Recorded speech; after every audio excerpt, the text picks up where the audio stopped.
보고서는 현대글로비스, 롯데정보통신, 한샘까지 한번 알아보도록 하겠습니다.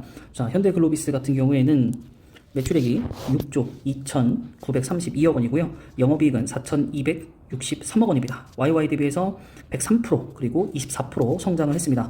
네, 컨센서스를 상회하는 호실적으로 나타났고, 그 이유 중에 하나는 첫 번째 원달러 환율 이 적용이 되었고, 현대차의 러시아 공장 셧다운 상황에서도 미주나 그다음에 구주 지역의 가동률이 개선이 되었고, 또 여기 러시아에 있는 물량들을 일부 다른 지역으로 재분배를 해가지고 대응을 좀 하고 있다라고 합니다.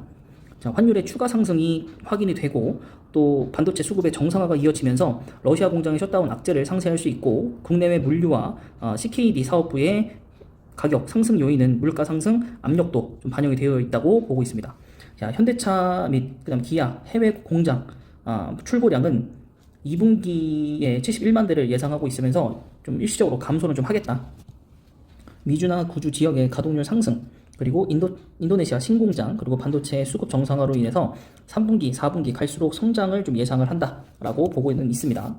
자, 그 다음은 현대글로비스 다른 보고서는 최고 분기 실적이다 아까 말씀드렸고, 그 다음에 PCTC 부분에서 고운임의 신규 비계열 물량 유치 효과. 일단 비계열이 많이 늘어나면 굉장히 좋죠.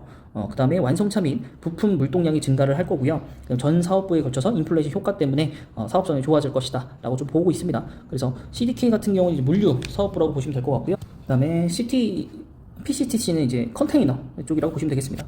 그래서 우선 24만원, 30만원 목표 주가를 띄고 있는데, 30만원까지는 사실 조금 지금 장세에서는 좀 어려울 것 같고, 그래도 한 25만원 정도는 봐도 되지 않을까 생각이 좀 들고요. 그 다음에 롯데정보통신입니다. 롯데정보통신 같은 경우에는 전기차 인프라 사업, 이것을 이제 뉴스 스크랩으로 알려드렸죠. 롯데랑 현대차 그리고 KB자산이 협약을 맞아가지고 5,000대를 설치를 하고요. 이 중에는 초고속 충전기도 있습니다. 자, 그 다음에 칼리버스라는 이제 자회사도 하나가 생겼는데, 유통 계열사와 시너지가 강화될 예정이면서 하이마트, 면세점, 그 다음 시네마 등과 버추얼 콘텐츠를 공개를 하고, 리오프닝에 따라 이제 매출 회복세가 예상되기 때문에 자회사들과 협력 강화를 할 것이다 라고 좀 보고 있습니다. 자, 작년에 인수했던 기업이 적자 실적으로 연결이 되어 있고, 인건비 상승에 비용비 부담이라고 좀 볼 수 있습니다. 그게 바로 여기 아까 얘기했었던 중앙제어 시스템이고요. 그 다음에 칼리버 역시 좀 적자를 면치는 못하고 있다. 그래서 3분기 이후부터 그룹사의 실적이 좀 좋아져야만 같이 반등을 할 수 있을 것 같고, 그래도 최근 롯데렌탈의 666억 원의 규모의 차세대 시스템 구축 사업을 수주함에 따라서 대형 수주가 또 추가적으로 이어질 것이라고 보고 있고, 하반기에 외형 성장이라든가 영업 레버리지가 높아질 것이다. 그래서 지금 현재까지는 사업 체질을 좀 변경하는 그런 토대가 되었다. 그래서 롯데에서도 롯데정보통신과 롯데렌탈을 두 축으로 두고 모빌리티 사업을 진행한다고 하니까, 롯데정보통신도 추후에 좀 사업들이 정리가 되고 나면 주가상으로는 상승할 수 있는 모멘텀이 나오지 않을까 싶고요. 1분기에 대한 매출액은 2,394억 원이고 영업이익은 51억 원입니다. 신규 투자 비용에 따라서 영업이익률이 하회를 하였다는 건 아까 위에서 보셨듯이 두 회사를 인수했기 때문에 그렇고요. 그 다음에 여기 아까도 말씀드렸지만은 2분기 이후부터 이런 것들이 시작이 된다.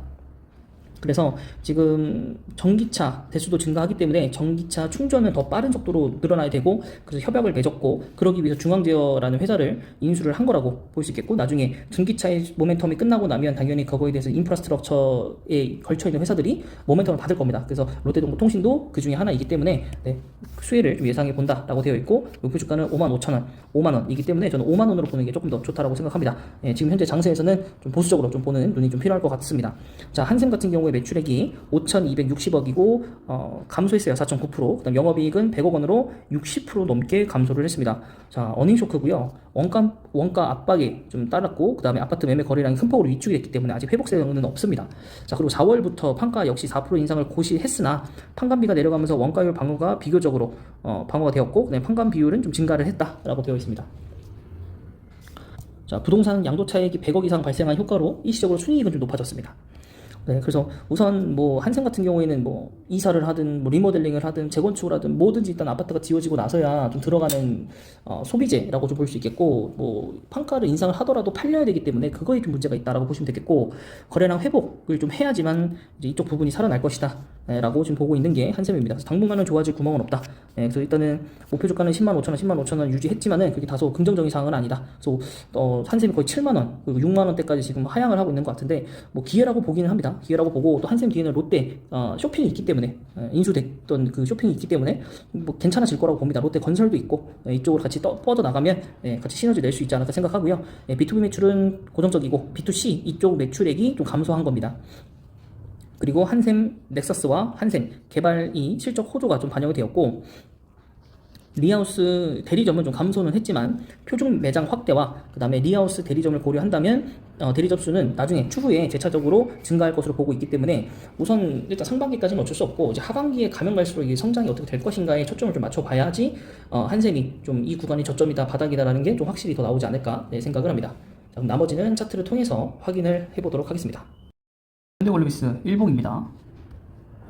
자, 최근에 저점에서 상당 부분 많이 회복한 상태에서 고점을 찍고 약간의 차익 실현 및 지금 코스피, 코스닥 지수가 좋지 않기 때문에 좀 시장을 결국 이길 수 없기 때문에 좀 내려온 것 같고 주봉상으로 보셨을 때도 과거 대비해서 엄청나게 올라왔다가 그죠? 네, 지금 다시 고점에서 지금 방향을 못 잡고 있는 상태. 만약에 지수가 좋았다면 폭등을 한번 하고 내려왔을 수 있겠지만 지금 그런 상태는 아니기 때문에 지지하는 위치에서 애매하게 표류하고 있는 것 같고 아무래도 이대로 4월 이제 마무리를 할 것 같습니다. 4월 마무리고 5월 이제 시작인데 과연 5월 봉이 밑으로 내려갈지 위로 재상승할지는 좀 두고 봐야 되지 않을까 싶고 아무래도 전고점 월봉상으로는 전고점들 종가상으로 전고점들 위치에 있기 때문에 여기를 과연 뛰어넘을 수 있는 실적인지는 잘 모르겠습니다. 그래서 저는 2분기가 지나는 순간부터라고 좀 보기는 하는데 그래서 이제 서로 주거니 받거니 하면서 가고 있고 뭐 30만원 간다라고 써 있긴 한데 30만원보다는 25만원 선에서 다시 한번 좀 내려오지 않을까라는 생각을 좀 하고 있고요. 그렇다고 본다면 일단 실적들 굉장히 잘 나올 거라고 보고 있고 특히 ROE가 되게 좋았고 PER은 더 낮고 PBR은 소폭 높아진 상태에서 배당금은 늘어날 거다. 그렇지만 배당 성향이라든가 시가 배당률을 보면 사실 그렇게 많이 주는 경우는 아니기 때문에 배당으로서의 매력보다는 그냥 뭐 존버하는 김에 배당을 받는다 이렇게 가시는 게 좋을 것 같고요. 그 다음에 롯데 정보통신 보도록 하겠습니다. 롯데 정보통신.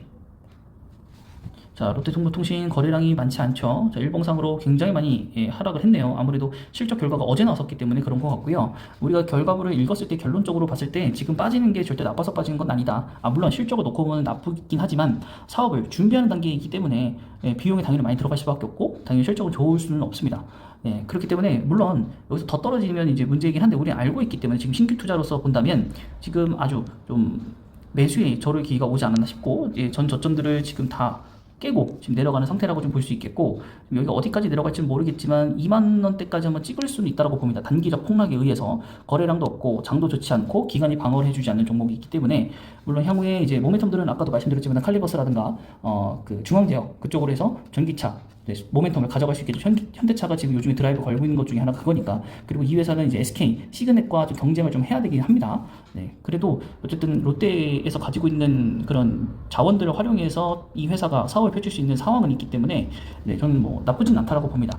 그래서 뭐 재무제표 보시면은 1분기 영업이익이 51억 원 나오면서 굉장히 좋지는 않았지만은 연간으로 했을 때 매출액이 성장할 것으로 보고 있었고 영업이익도 당연히 떨어진 걸 보고 있는데 요거보단 더 떨어지겠죠. 지금 여기서 벌써 60억, 70억 정도 까먹었으니까. 그래서 올해는 좋지 않을 수도 있겠으나 하반기로 가면 갈수록 이런 것들에 대한 투자와 또 이제 수익금이 돌아온다면 뭐 그 바라보는 거는 언제든지 좀 변화될 수 있겠다라고 좀 생각이 듭니다.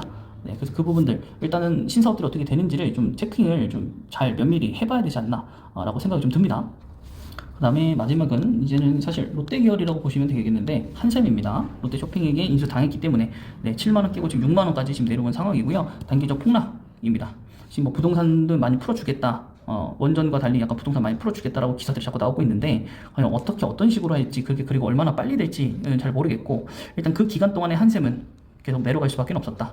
매각 이슈 때문에 올라왔다가 매각 이슈가 끝나고 여러 가지로 하향을 했다가 이때 언제였죠? 이때가 내려왔다가 올라왔다가 다시 내려갔을 때 주주 환원 정책으로 올라왔다가 다시 배당이 끝나고 쭉 빠진 다음에 다시 소폭 그냥 기술적 반등을 했던 것 같아요. 그러다가 다시 한번 쭉 빠지는 상황. 월봉으로 봤었을 때도 지금 거의 뭐 지지가 없이 지금 거의 뭐 계속 이렇게 내려왔다라고 좀 보시는 게 나을 것 같고 저는 사실 뭐 비관적으로 보고 싶진 않지만 하반기에도 어떻게 될지 모르는 것이기 때문에 저는 일단은 단기적으로는 6만원 정도까지도 한번 깨지 않을까. 왜냐면 매수 주체가 없어요. 개인 빼고는. 거래량도 별로 없는데 외인하고 기관을 다 팔아요. 이러면 당연히 주가는 상승할 수가 없죠. 그래서 지금 시가총액이 1조를 좀 위태위태하게 좀 영위할 것 같고 그래서 일단 이 목표 지수는 아마 컨센서스를 못 지키지 않을까라는 생각이 좀 듭니다. 왜냐면 이제 윤석열 대통령 당선이 뽑혔을 때만 하더라도 건설주에 대한 굉장히 희망감이 있었지만은 지금은 사실 희망감이 많이 사라졌어요. 건설주들이 지금 다들 그래서 신사업들을 찾아가고 있고 그래서 SMR 쪽이라든가 친환경 혹은 폐기물 쪽 이쪽을 지금 연동해서 지금 사업을 나가고 있기 때문에 건자재들만 지금 피해를 많이 받고 있거든요. 그 중에서 사실 피해받고 있는 게 한샘 그리고 LX 하우시스도 있지만 LX 하우시스는 이제 LX 그룹 홀딩스 자체에서 좀 그룹을 좀 변화를 꾀해보고자 뭐 LX 하우시스에게 좀 유리한 회사들을 좀 인수를 하면서 원가 부담을 좀 낮추려고 노력을 좀 하고 있습니다. 네, 그래서 그렇게 한번 보시면 될 것 같고, 여기도 지수는 좋지는 않죠. 그래서 현대 한샘보다는 주가가 많이 떨어지지 않았고, 그 다음에 현대 리바트도 한번 보시면, 네, 현대 리바트도 이제 견조하게 좀 유지를 하다가 좀 떨어진 상태인데, 최근에 결국엔 여기도 마찬가지죠. 건자지부들이 더 좋지 않다 보니까. 네, 그래서 뭐 회사 상대로 B2B 쪽은 좋다고 했지만은 결론은 뭐 그렇게 크게 지금 좋아지고 있는 상태는 아니다라고 좀 볼 수 있겠고. 네, 그렇기 때문에 여러분들이 한번 좀 면밀히 검토를 해보시고 투자에 좀 응하시는 게 좋지 않을까 싶습니다. 네, 이번 보고서는 여기까지고요. 영상이 마음에 드셨다면 구독과 좋아요 그리고 댓글까지 부탁드리겠습니다.